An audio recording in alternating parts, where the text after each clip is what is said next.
आज हम बात करते हैं शिव के फेरोशियस एस्पेक्ट्स की। उनमें से बहुत सारी मूर्तियां हैं, जिनमें से एक फॉर्म होती है भैरव, इंद्रकासुर है, गजासुर है, त्रिपुरांतक है, और भी उसके साथ बहुत सारे हैं।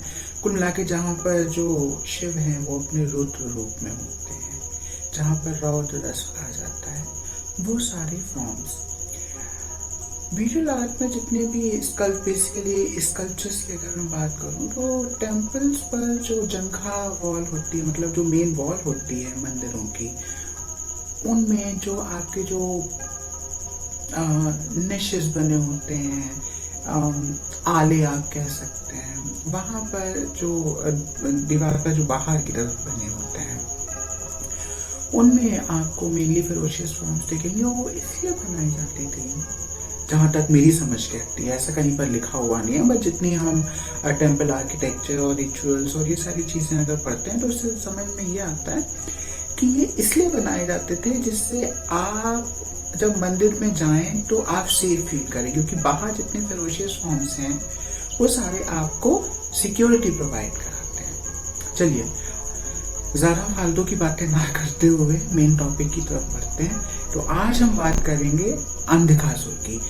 इसको अंधकासुर वध भी कहा जा सकता है, अंधकासुर वध मूर्ति भी कहा जा सकता है। बेसिकली अंधकासुर जो था एक राक्षस था जो कि शिव से ही उत्पन्न हुआ था।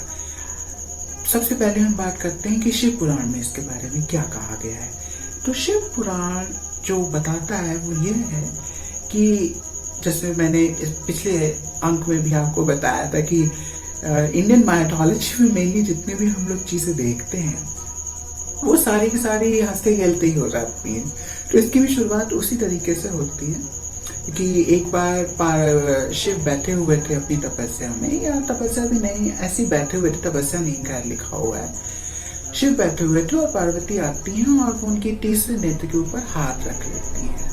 जब शिव की आंखें बंद हो जाती हैं तो सब जगह अंधेरा फैल जाता है।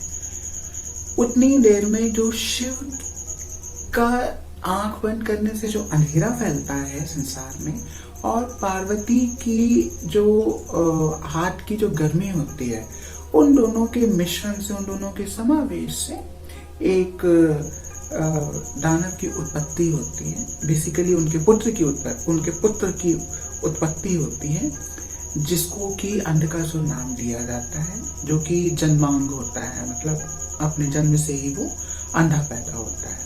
और वो उसके पैदा होने के बाद शिव और पार्वती दोनों ही मिलकर उसको हिरण्यकश्यप को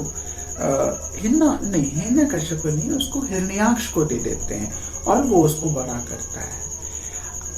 फिर बड़ा होने के बाद वो तपस्या करता है, जैसे कि आपके सभी राक्षस करते थे।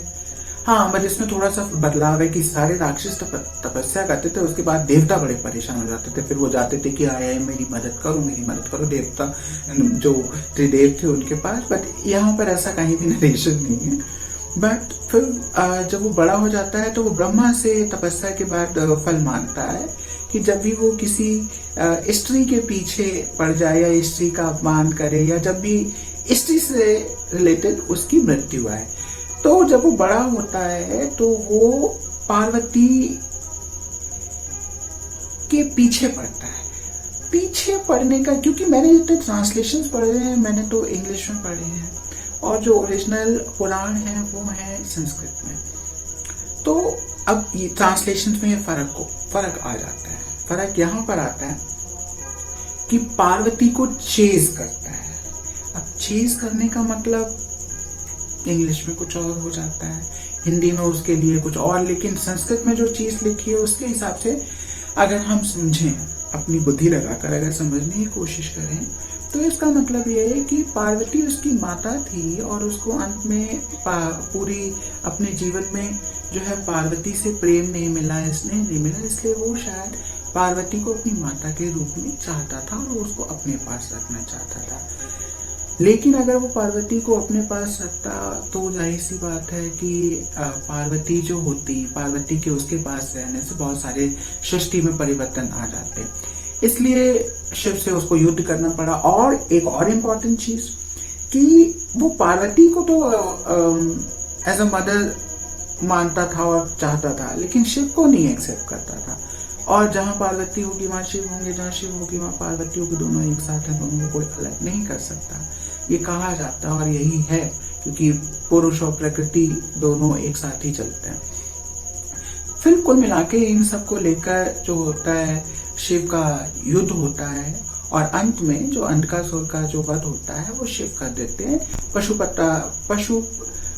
पशुपतास्त्र जो होता है, आजकल की भाषा में हम उसको कह सकते हैं एक मिसाइल, जो शिव का होता है, जो अर्जुन ने भी बाद में महाभारत में प्राप्त किया था, वो अंधकासुर के ऊपर चलाते हैं और इस तरह से अंधकासुर का वध हो जाता है। अब यही कहानी अंधकासुर की मत्स्य पुराण में भी दी हुई है।